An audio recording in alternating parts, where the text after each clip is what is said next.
Tata steel limited current price வந்து 167 ரூபா இருக்குது. Leading steel company. Market capital வந்து 2 லட்சம் கோடி.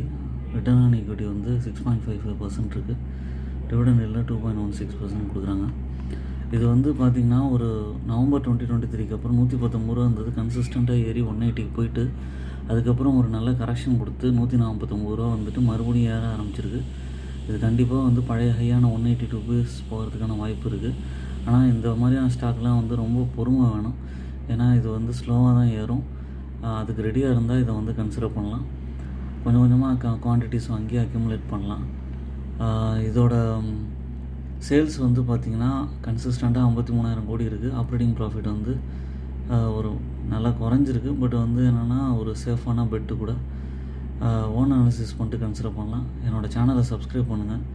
எல்லா வீடியோஸும் பாருங்கள், லைக் பண்ணுங்கள், ஃப்ரெண்ட்ஸுக்கெல்லாம் ஷேர் பண்ணுங்கள். என்கரேஜ்மெண்ட்டாக இருக்கும். தேங்க்யூ.